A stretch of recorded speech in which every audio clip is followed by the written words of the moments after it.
enjoy tragic love stories. I'm always fascinated by how writers are going to take such a simple and straightforward design philosophy and unravel it in their world. What steps will they take that will differ to other people? At its core, tragic love is incredibly relatable, and for that reason, as an emotional tool, it's very powerful. But there's a lot of ways to go about tragic love. How do you make it better? How do you make it more impactful? How do you make it memorable? Like I said, I think any writer can implement a tragic love design, but to really understand the philosophy, it has to be conceptualized from the beginning. It has to be something that is cared for and built upon with respect and nurture to truly provide an unmatched experience. A great example of unmatched, memorable, tragic love stories are the ones that have after effects, where that song reminds you of it. That one scene, that voice acting, that phrase,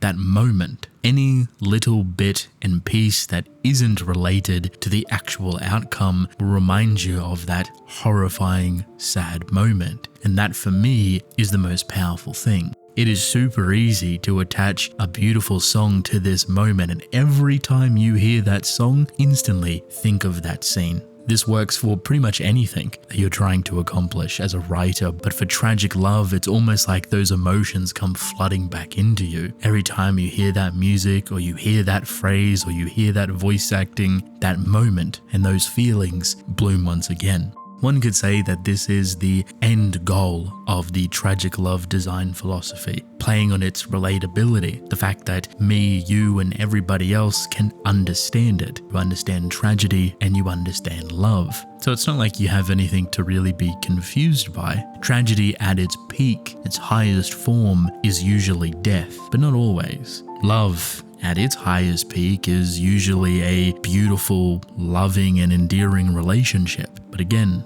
not always. There is an endless amount of context between tragic and love and their different paths. How much love do writers want to put into this story and into their characters? How much tragedy do they want to put into this story and into their characters? And it's figuring out what balance works best. Death doesn't always have to be the end goal. It won't always make things final or emotional. It's an easy one, but isn't always necessary. You can have stories that value the torment of the tragedy rather than its outcome, reveling in the disgusting nature of what tragic actually means, how brutal it is, how compelling and uncomfortable and meticulous it seeps into that love and relationship. On the opposite side, you can have love being very empowering, but doesn't have to be romantic. Writers can play into friendships filled with love but no romance at all. And depending on how writers want to navigate that type of sensitive relationship contextually and emotionally, the tragedy hidden within the background,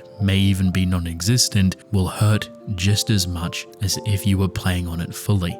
Commonly, we all kind of attach this tragic love design to the main cast of characters, specifically the main character and their love interest. But funny enough, it doesn't actually have to be them. The reason it works so well with the main character and their love interest is because you're spending the most time with them. And the thing about tragic love is that time is usually needed. And if you're not relying on time, then your attention needs to be on those characters even more. So while it's not impossible to have the design of tragic love attached to side characters or people that are your main cast, there is a lot more work that you would have to do to try and create some sort of philosophy that is passive for tragic love. It's doable and it works, but its potential impact and how much emotional value you want to give it is going to be drastically lower compared to your main characters. The reason time is so important is because that attention is needed to care for those characters. To put simply, if you don't care about a character,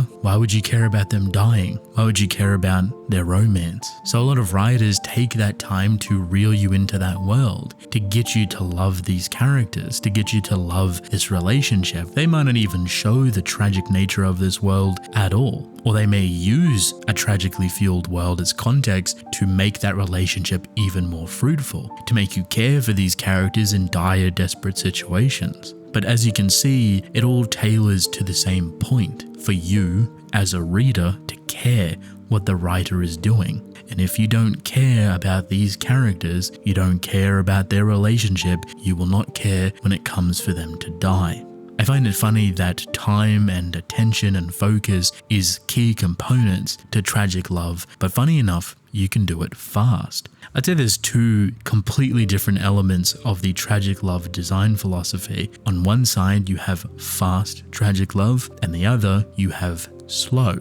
Slow is exactly how it sounds. It spends time building the world, building the characters, building the relationship. It's all in favor to get you to love those characters over a period of time through their experiences. So the more time you spend with those characters, the more chances you have to deeply fall in love with them. It's hard to do that in a fast way.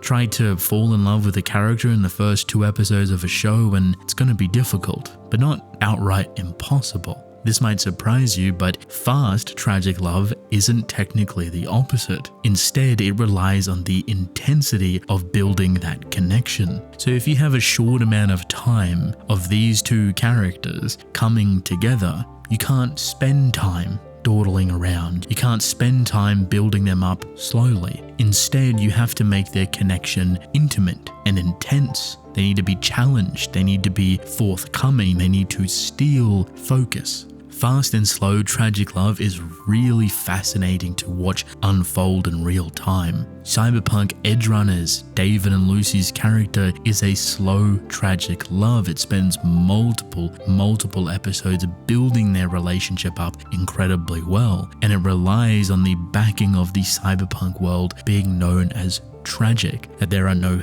happy endings. The Chainsaw Man movie with Denji and Reze is a fast tragic love, spending under 2 hours in a intense, intimate, focus-heavy way. Both of these shows explore and utilize the philosophy of tragic love, but their designs are very different. The slow, methodical, but connection-heavy route of David and Lucy is a wild contrast to the fast, energetic, intense, bombastic chemistry of Denji and Reze. What I find interesting between them is that they share a weird commonality. They both have a tragic backing that doesn't really need to be played upon. A cyberpunk world is known to be tragic. A majority of cyberpunk stories you go into will have a massive tragic undertone enhanced by the city life experience. That there is no happy endings for a cyberpunk story because the world will not allow it. Chainsaw Man has something similar, just not cyberpunk related. Its world is drastic and dire, and people die rather commonly. Devils are horrifying, humans drop like flies, and the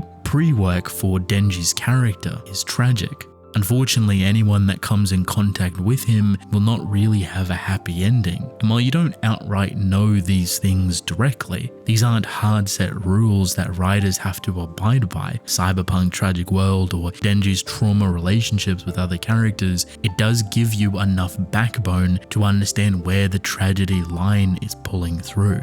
You might be curious about something. Why is the love side, the relationship side, played upon so much more intimately and directly compared to the tragedy side? An answer I might be able to provide is that death is a pretty straightforward thing. Once you know that it's coming, or you know that it's possible, the surprise factor of it, the shock and awe that it can actually provide starts to dissipate. The more you play around with death, the more often you use it, the more you will nullify it. And when you start to nullify the reaction to death, the emotional connection to death, the more it loses its value. This is not a hard rule though. It's not always the case. A lot of stories can put in a lot of death within their world and within their side cast of characters, within the face of the main character. But if the writer is doing their job well, every one of those deaths should serve a purpose and should be impactful. You never want to kill characters just for the sake of killing them off, just for that shock value. They can be emotionally fulfilling, and if you're building this death into tragic love, you're showing the severity of the world, let's say, then of course those deaths need to be valuable and potentially tiered off. You start with some low side characters at the beginning, and then the more people you kill, the more higher, impactful it becomes. You might notice by the end of a lot of stories that use a lot of death, the most important secondary character, not the main two, but the secondary one, will most likely die. And they usually are a fan favorite. It's for good purpose that they do this, because not only does it provide that shock value, but it makes the story feel incredibly real. We've committed to killing off all of these characters. If we do not commit to it now, it will feel fake and fickle, a cop-out, a red herring, plot armor. The last thing you want is viewers and readers to think you're scared about killing your darlings. Again, not every story has to do this, but not every story is going to find themselves in this position. If a writer is in this position without their own intent, they've either messed up really badly or something has gone horribly wrong with their own direction. Killing off a fan favorite is always a fantastic time, especially right before the tragic love actually takes place. What it does is it kicks you while you're down, and it's almost like a coping mechanism. Because they killed the popular character, the fan favorite, there's no way that they'd kill a main character. There's no way they'd kill a love interest. But then you start to second guess yourself because you think about all the death that's happened through the story. Oh, maybe they would do it. Nah, surely not. And before you know it or even come to a conclusion, you're watching the saddest scene unravel in front of your eyes between your two favorite characters. This is exactly how Cyberpunk Edgerunners operates, and the relationship between David and Lucy and seeing all of his team get wiped out throughout the show is a horrifying spiral and showcase of how tragic that world truly is. And just when you think that their romance could actually pull through, where these characters deserve to live a happy life and deserve to actually move forward if they can, it still gets taken away from them. There is some happiness in that death because of the relationship work, because the love is still there, but it's still just as heartbreaking. Reze and Denji is a fast, intense connection. It is a depiction of the writer's strength of how well people fall in love with this character, how well people fall in love with them together. Reze and Denji feel almost like a match made in heaven, and the reason why is because it's so sincere. Seeing these two navigate throughout a very awkward, uncomfortable, and all over the place situation, them trying to be innocent and sweet and playful, and it really brings a new form of life to both characters. They have both been through horrifying situations, and while you don't necessarily know the context of Reze's situation, nor do you fully understand what Denji has been through at this point, what the story does give you, and in hindsight, you realize that these two characters really deserve the best. And having them interact in a sweet, innocent, lovable way is exactly what they deserve. Because of that intensity, it makes it more heartbreaking that it drifts away as fast as it started. But a big draw to that is the struggle. The second half of this film is the struggle. What should this character believe and shouldn't believe? How much can they truly take? How much can they understand? Can this world provide them happiness, or at best, can this world give them a chance? Unfortunately for Chainsaw Man's universe, for Denji as a character, and for Reze, the world will not give them a chance. Other characters will not give them a chance because they are ultimately tools to other people's disposal. And that is the reality of it. The saddest part about Chainsaw Man's tragedy and the intense relationship building that the writer managed to accomplish. That from the beginning of that movie, this was always going to end this way. These characters aren't their own people, they are tools for much bigger monsters, and they will never be free unless they carve it out themselves. It's a tragedy that doesn't necessarily hit you till much later on. It forces you to be introspective to Denji's plight as well as Reze's. But because you don't really have a lot of information about their personal tragedies, what you do rely on is their personal love. And it's hard to believe that there's some sort of fakeness or mistake between them. Everything comes across real and genuine, and even if there is a playful overtone to it that you could argue is fake because of the ulterior purpose that either character has, there's always the belief of it being 100% genuine.